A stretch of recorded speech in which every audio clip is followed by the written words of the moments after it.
wasn't just that I was feeling it like I'm doing this to the horse. It was more like I was feeling it through my whole body. Like I just felt like I was in a trance myself. And to be honest, I didn't really want to admit or even focus on that, because to me it was like I was still trying to get away from the energy woo-woo stuff and make it more sciencey. So I wanted to pretend like it wasn't really happening and then be like, oh, I need to analyze what's happening anatomically here, or think about what biomechanics are contributing to this movement pattern. And so I was actually hiding behind that. But in reality, it really was feeling this incredible energy exchange that I didn't understand at the time. Right. But that the horses basically said, ready or not, here's all this information. They did. Yeah, they did. And it's taken another 10 years to really wrap my head around that and to come around to it. And it's really only been in the last year that I've really fully accepted and embraced the lessons that those horses were teaching me back then. Welcome to the Herd is Calling podcast. This is where we break free from conventional norms to explore the art, science, and wonder of the horse-human connection. I'm Josh Williams, and together with my wife Victoria, we're your hosts. Our mission is to inspire and empower you to improve the lives of horses. Subscribe to The Herd is Calling on Substack for behind-the-scenes stories and unique content. Now, let's get to the episode.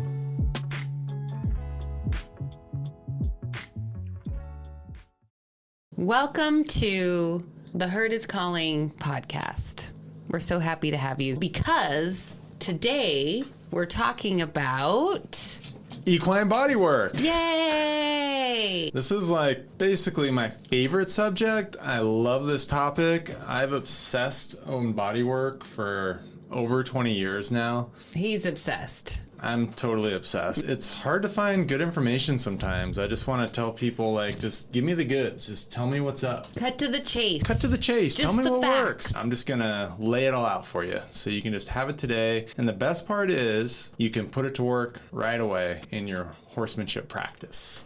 So that sounds really useful, like very helpful and actionable. I hope so. I wish somebody would have just told me this a long time ago. So the book is called Zen Mind, Beginner's Mind by Shunryu Suzuki. A quote out of that book is one of our primary manifesto items for my horse journey. And so in the book, the quote goes, in the beginner's mind, there are many possibilities, and in the expert's mind, there are few. I love that. Yeah, we think it's a really powerful parable for working with horses. Yeah, we meet potential students who spend a lot of time letting us know how much they know and how much experience they have. What we really like to do is strip that away and just like look at it fresh. So. Yeah, exactly. And I think every subject is like that. We're all, kind of trained to brag about things we've done and things we've accomplished. But if you think about it from the perspective of Zen teachings, that actually takes you further away from the truth. That's probably what led me to go to massage school. It was like around the year 2000 in Hawaii. I thought the way was getting more into the science side of things, like really understanding anatomy and biomechanics and the names of muscles and learning all kinds of techniques and methods, of which there are many. So I just drilled down on technique. I was like, I'm not going to be one of these energy woo-woo guys. I'm just going to be like the technician. And I thought it'd be cool to work on athletes and get more into that sphere. Your interest in the scientific aspect of bodywork led you to go back to school and get your degree in kinesiology. Is that right? I thought it would be really cool just to dive even deeper into that. I went back to school, started learning all that kind of stuff. It was actually a great opportunity because the lady that was leading the program came straight from USC, where she'd run a big biomechanics lab there and had done a lot of research on knee injuries. She even opened the motion sciences lab in Bend, Oregon, and I got to be one of the first apprentices there. Oh, wow. Some of the things I learned there about how ground reaction forces and force vectors and some of the more technical stuff we really apply to our understanding of equitation. I started to realize the sciencey stuff was kind of boring. Yeah. Just data entry. It's kind of cool to nerd out on that stuff in conversation, but to do it 8 hours a day every day. A little numbing. Yeah, yeah, it was totally numbing. I wasn't cognizant of this principle that we really believe in now in relation to paradox, and that two things can be true at once. I really thought you either had to be all technician or all energy. I really just wasn't seeing how you could blend the two. To me, it was kind of like oil and water, two sides of a spectrum. And I didn't realize that you could pick your place in the spectrum. And that was a really freeing realization, to know that you can pick your spot in there. Wow. And do you think that the horses precipitated that in some way? Like, because you started working on horses right about this time, putting your hands on horses in a healing way. And what happened? Yeah, that was a magical, magical time, because not only did I get to meet the love of my life, it just so happened that she was a horse trainer, so I got to be around horses for really the first time. There were horses around in my childhood, but it was kind of more of like a scary thing, this kind of macho ranch culture, and it really didn't appeal to me. I saw people getting hurt, and there wasn't a lot of enlightened horsemanship going on around me, so I did always have a drive to be around horses, but the way it was being done that I was exposed to, I had zero interest in. So it was really cool that Victoria was a horse trainer and that I got to go and hang out with horses. She was working more in performance horse training, and she had a barn full of incredible horses. They were athletes. They were being trained every day. They were just incredible horses. And it was a great introduction. I was loitering around the barn all the time because I was just trying to get Victoria's attention and just kind of like wouldn't get out of her hair. Of course, she was busy working. You know, she had to train these horses and had clients everywhere. So I'd find myself just hanging out in the halls, and there would be some couple of training horses usually standing there. And I just did what came natural to me. I would put my hands on them, and I'd had over 15 years of massage experience at that point, so I had a pretty sensitive touch, and a lot of massage is just reading feedback from tissue. And that's true whether you're working on a horse or a human. I just really enjoyed it. It felt really good, and I like to joke that I like working on horses because they don't even care if I take a shower before I work on them. Because in human massage offices, you know, you got to be pretty cleaned up. Exactly. Yeah. No dirt under the fingernails. No dirt BO. under the fingernails. No BO. Yeah, totally. But the horses don't care. No, they don't care about any of that. So it's really freeing. There's no judgment, and it's just pure tactile feedback. And that was something I picked up on as a beginner, with the beginner's mind that's so valuable. I didn't even realize that it's happening, as is the case when you're in a state of beginner's mind, that what I was appreciating there was it was just a pure, honest feedback. With people, myself included, a lot of our body tension is due to mental stuff going on, and we store tension in our body as a result of that. With horses, it just felt really direct. There was no real question about what was happening, and I really loved that. Yeah, horses don't lie. Yeah, horses don't lie. At the time, I had no idea that people did massage on horses. I was just biding my time while loitering in the halls waiting for Victoria to be done training. Then she told me that, oh yeah, there's actually horse massage therapists. The horses get acupuncture, they get chiropractic, they get laser therapy treatment. They have special ice wraps for their legs. All the stuff that you would see in a performance human lab is being used on horses. So that just totally blew my mind, and I thought, oh my God, this is fantastic. You could actually work on horse athletes. Talk about nerding out, because horses are the ultimate athlete, right? They're the ultimate athlete, yeah. We did some quick math, found out that the fastest horse, don't quote me on this, it's in one of our presentations, but I think it was something like 4 times as fast as Usain Bolt, who is the fastest human on earth. And the horse maintains it for like 2 miles, whereas of course humans, it's done in a 100-meter sprint. So they go 32 times farther and 4 times faster. And then I thought, well, let's look at the other spectrum, just thinking about performance again. So you have speed on one side, and then you have endurance on the other side. And the top endurance horses at the time, Arabian race horses, were maintaining an Usain Bolt level sprint speed over the course of 20 hours. Whoa, that's right. I remember when you were finding all this stuff. Yeah, I couldn't believe it. It was like horses are the ultimate athlete. Horses also have more muscle mass per body weight than any other mammal on Earth. So they really are just muscular specimens. And then if they have this incredible cardiovascular system to fuel those muscles. Right. One of the only animals that has a higher level of endurance than horses are antelope. Right. Yeah. And just barely, right? Just barely, yeah. Yeah, just barely. The top humans are actually cross-country ski racers. So you're getting your mind blown by horses as athletes. And that's when you were like, hey, let's create this program. Yeah, which really I was just trying to impress Victoria, but... well, I was impressed. I remember coming out of the arena one day in the indoor arena and coming through the alley, and you were standing there with a horse that was tied.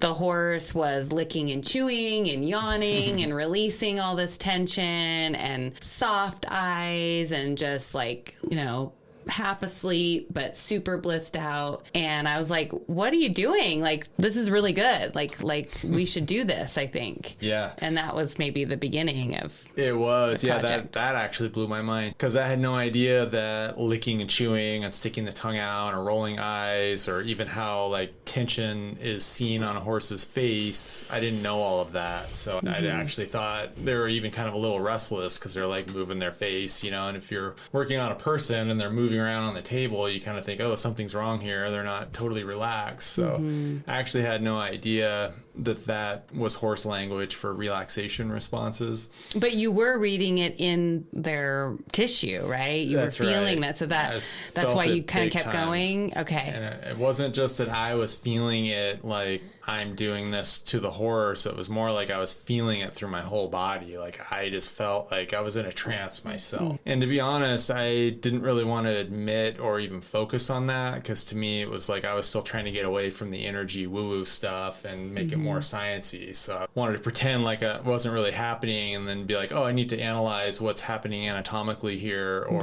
think about what biomechanics are contributing to this movement pattern. And so I was actually hiding behind that. But in reality, it really was feeling this incredible energy exchange that I didn't understand at the time. Right. But that the horses basically said, ready or not, here's all this information. They did. Yeah, they did. And it's taken another 10 years to really wrap my head around that and to come around to it. And it's really only been in the last year that I've really fully accepted and embraced the lessons that those horses were teaching me back then.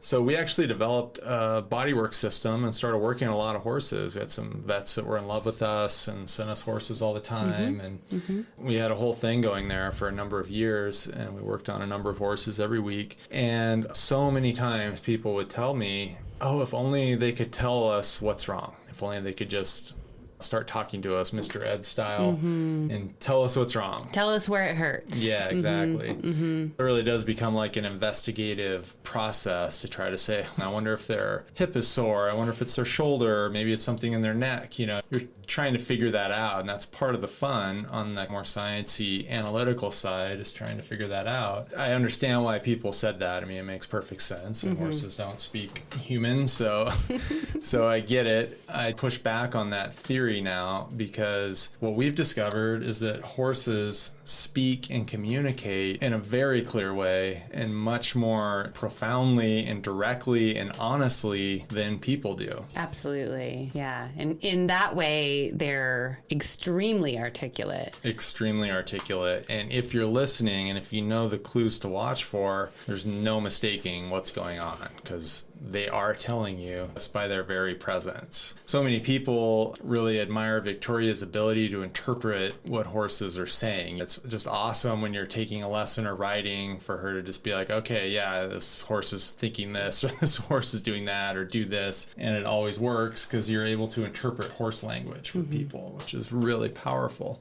And of course, there's the old saying of like a horse whisperer, and that's another thing that we completely push back against. There's no whisper whispering to horses at all. It's actually an observation, and it's a witnessing and a listening. Yeah, it's horse listening, we like to say. Yeah, horse listening. Yeah, you're right. It's about noticing. It's about observing. Yeah. And then they have tons to tell us. They're saying a lot. Yeah, exactly. How do you listen and understand to a horse? And there are some really practical things. So they communicate in a number of different ways, and that would take hours to nerd out on. That's why we spend a whole week on it in the journey process. But if you could really sum it up in just like a sentence, I would say they communicate non-verbally, they communicate through their body, and they communicate with energy. And they particularly, if you're talking about the body, there are many different layers to that we really explore when we're talking about body work.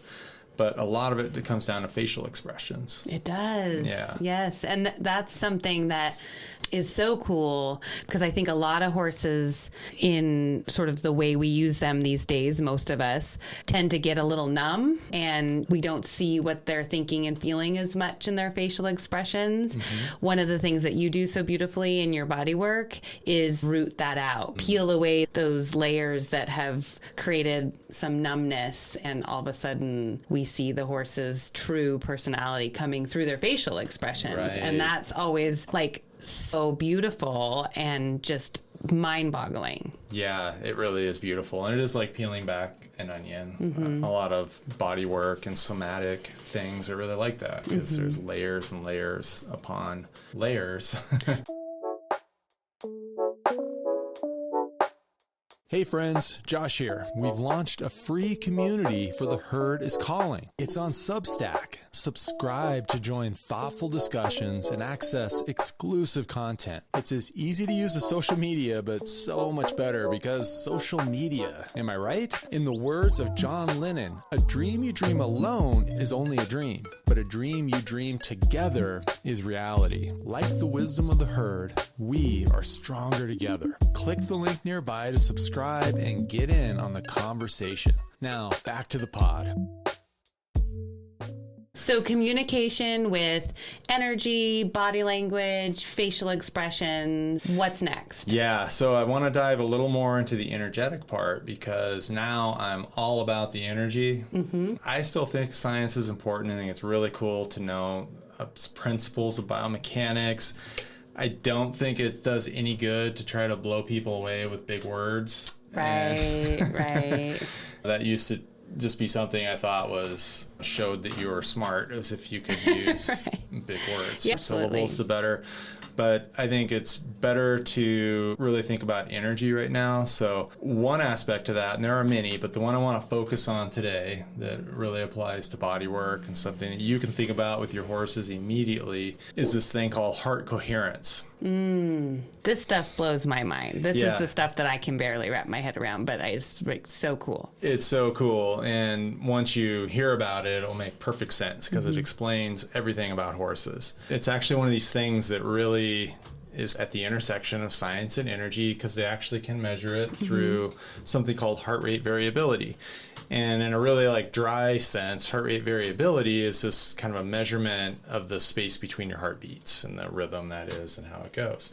And something they have found is that if you have trauma or have experienced something really hard, or if you're stressed or even in PTSD, that has a lower level. And whereas if they were to, say, measure like a really experienced meditator, like a Tibetan monk, they would have a really high level. And it just so happens that horses' heart rate variability is at the very top level, higher than these Tibetan monk meditators. Oh, that just blows my mind. That is so cool. Like, okay, horses really are the original Zen masters, right? Yeah, they really are. Like, it's been proven. Okay.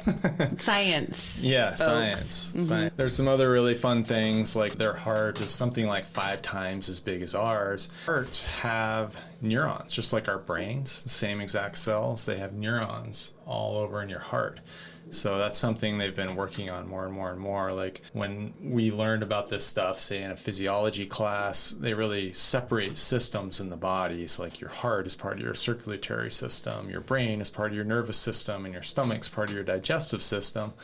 But the stomach also has a ton of neurons, like lots and lots and lots, almost as many as the brain. So we really have these neurons in our gut, in our heart, and in our brain. So if you think about a horse, their heart is 5 times as big as ours, and their guts, I don't even have the statistic on how many more guts they have than us. Horses are all guts. And if you've heard the expression, when you have a gut feeling about something, so the scientists that are studying this say we have like a second brain in our gut. So horses have that in a really high level. The other thing, just while we're on the subject of comparing horses and humans, is we have this frontal cortex in our brains that make humans so unique. It makes us able to think about things and design things and invent things and come up with tools and airplanes and all the crazy stuff that us humans do. Whereas horses have like very small, virtually non-existent frontal lobe, but they have a really developed motor cortex. Whereas our motor cortex is very small, so that's why they kind of fit together like a puzzle piece. And I think that's part of the reason why horses like to partner with humans, mainly because we've used our frontal lobe to learn how to grow and harvest hay. Right. Yeah. And we benefit from partnering with horses just on a real kind of physical level, just by the power of their bodies. Civilization was built with horses. So there's been a real partnership over time. If you take that a level deeper, we get into this heart coherence stuff, thinking about the neurons and the guts. It starts to get really, really energetic, really fast. But that's where the knowledge about the body, your anatomy and physiology knowledge, your biomechanics, that's where it comes into play beautifully. Like the energy stuff only can be realized at its highest potential when you do have an understanding of the science and the nuts and bolts of things, I think. Yeah, I do too. Horse training is a lot the same. A lot of it, more of it than not, is intuition and energy based and intention based. But there is some skill set there. There is some knowledge there. There's some experience there that has to occur to progress, I suppose. Yeah, no, that's a really great point. I'm waiting for the day when it's like in the Matrix, so we can just sit down and download, information and be just an instant kung fu master. But that is the paradox, right? And that's something that we've been really obsessed with over the last year, is just finding that balance point in the paradox. Because what is that point? It's really the definition of harmony. And a lot of people's goals with horses is to work with them in a state of harmony. And that doesn't necessarily mean it's just all roses and rainbows and unicorns. No, it's the balance. It's actually balance. It's in the middle, right? And the only way to know where the middle is to go to the boundaries of either end once in a while. Right. So it's a process. Yeah, and I think the same thing is true with any great art. If you're into music, like you can feel music with the depth of emotion and power without ever playing an instrument. But if you're gonna go sit at a piano or pick up a guitar, having not put in the time, the 10,000 hours, you're not gonna be able to play good. You're not gonna be able to play what you feel. I also think we can give you some shortcuts to just kind of plug right in to this energy field we're talking about too, and which is just a way of communicating with your horse. At the end of the day, it's a way for you to recognize and see your horse, because they recognize you seeing them. Yes. And then they respond accordingly. Yes. So that's what we're talking about, is letting the horse know in their language that we see them. Yes. And I think that's empowering for us, and it builds trust between our horses and us. Bingo. And then from there, we can start to build on other things like the bodywork or our riding practice. Let's have that be part 2. Okay. Let's part 2. We're going to dive deeper into the actual technique. Okay. Of your bodywork practice. Yes. We're going to do a part 2 where we get into some of the nuts and bolts and the technique that Josh teaches in our journey framework. One of the things is the 4 B's. Is that right? Oh, yeah, the 4 B's. So this is something you can start doing right away, right? So we've talked about the heart coherence, and there's one other little detail about that I've got to share before we go into the 4 B's. Okay. And that is that the horse's heart, that thing that they measure, the heart rate variability, they're able to detect that up to 50 feet away from a horse. Whoa. So think about that. You've got a horse and you basically got this bubble surrounding 50 feet on all sides. And that is the horse's heart rate variability. We call it the horse field. Yeah. Because we like... Get it? Like force field, yeah, but horse field because yes. it's a horse? It's a horse field. Yeah. So and humans have a 10-foot human shield. Yeah, not as cool. Yeah. Now, okay, we got to dive deeper into this. That is totally fascinating and awesome. So because of the horse field, you have the power within you before you get to your horse to get to a place where you can automatically join in with your horse's horse field. And that puts you on the level of the horse energetically. And this all has to do with your nervous system, basically. So to kind of play with that paradox of science and energy. So the 4 B's, it starts with breathing to being, is what the first 2 B's are, breathing to being. And the being is a simple play on words too, like human beings versus human doing. So if you want to be a great horse body worker, you have to come from that state of just being. You can nerd out on the anatomy, call me, we can talk for hours, work through and troubleshoot performance issues all day long. But if your real goal is just to connect with your horse and to see them and to know that, have them feel like they're being seen by you, which creates trust and connection, so you can build a relationship based on trust. Makes you the human your horse wants you to be. It makes you a leader that they want to follow. That all comes from this kind of a thing on the ground. How do you get to a state of beingness? You know, I live in the same world you guys do. You drive to the barn, you get cut off, you're pissed off, you've had a rough day. Maybe it's not even that bad, but your nervous system is just jacked up because you're always having to think of 5 things at once. You know you've got to go pick up your kid at school, or you've got homework due, whatever. You know, we all got 50 things on our minds. So what that does is it puts us in a hyperactive state, and we don't even know it. It's kind of like this low-level state of a sympathetic nervous system response, which the horse knows nothing about our schedule, knows nothing about our human worries, but it knows everything about the state of our nervous system. They can sense it a mile away. I think when you get out of the car, the horse can feel that.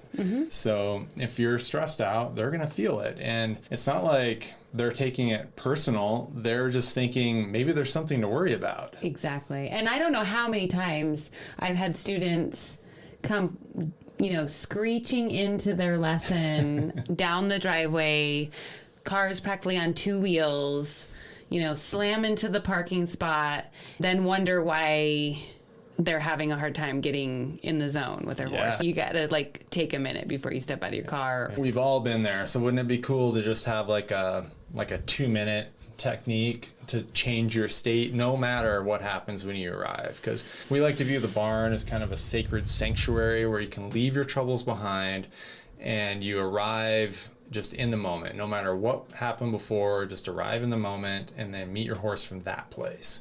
So the best way to do that are breathing exercises. It's actually really simple. And there's a few simple breathing exercises we teach in our challenge. And of course we teach in the journey too. And we'll probably go over some in the podcast. Stop and take a moment to breathe. You go from a state of breathing to being. And that puts you in a position where you can meld with your horse's horse field and you can meet them where they're at and you can have a great experience doing body work. So then the last part of that, to wrap up, because we know we're going a little late here, is to go from the body to the brain. Remember, a horse's brain is all motor cortex. And if you think about a brain, again, we're going to go back into science here because we're all about this paradox and we're all about finding the middle line, the razor's edge of paradox. So their nervous system goes down their spine, and from the spine it extends to every part of their body. So you can, anywhere you touch a horse, that is sending a signal back to their brain. So now if you think about how much of their brain is motor cortex, by working with their body, you're directly talking to their brain. So keep that in mind when you're working with a horse. Equine bodywork has everything to do with horses' muscles and their bodies, and it has nothing to do with their muscles and their bodies. And that's part of why there's the paradox. Part of the paradox. But it works because it's true. It's true. It's true, yeah, because they've got all this muscle, but they also have their horse field. They've got this heart rate variability happening around them, and it's all about the nervous system, which actually emits kind of energy and waves, but yet that energy system is tied directly to their muscles. And we have an opportunity to interface with that by simply working through their body, and that's how you communicate. That's one way. It's one shortcut. It's a bit of a hack. One way that you can communicate with horses is directly through their body. So the other great thing is that it takes a very light touch. You don't have to be big. You don't have to be tall. You don't have to be strong. So many people would come to me because I'm like, I am over 6'2", so people would say, oh, I could see why you're great with horses because you're like big and strong and stuff. And I just kind of chuckle because it actually takes a lot more work to work on a nervous person than it does to work on a horse. Right. With a horse, all you have to do is plug into that nervous system, and it actually takes a very light touch because you don't want to activate their brace response. Right. Once you are connected into their nervous system and you're on that same wavelength, you can actually do some deep muscle work, sure. But the goal is to connect with the horse through the nervous system. So anyway, we're gonna stop there because I'm getting on a flow. Well, and it's like won't it's stop talking awesome, about horses. and I want to hear more, and I think our listeners want to hear more. So, part 2 of this podcast we'll dive deeper into the 4 Bs. Yeah. There's lots of stuff we can dive deeper in. And I'll leave you with this. If there's anything that you want to know about equine bodywork, send us a DM and we'll just put it in part 2 or part whatever, depending on when this might have heard. many parts. Yeah, this is one of our early podcasts. And the other thing is you can just go to our site, myhorsejourney.com, and we actually teach and have videos and more direct instruction about how to do some of the breathing exercises and the first bit of body work that we teach people that actually do My Horse Journey, which is our really big in-depth program. So so good stuff. Check that out if you want to learn more. All right, folks, this has been lovely. We'll talk to you soon. As always, May the horse be with you. bye-bye.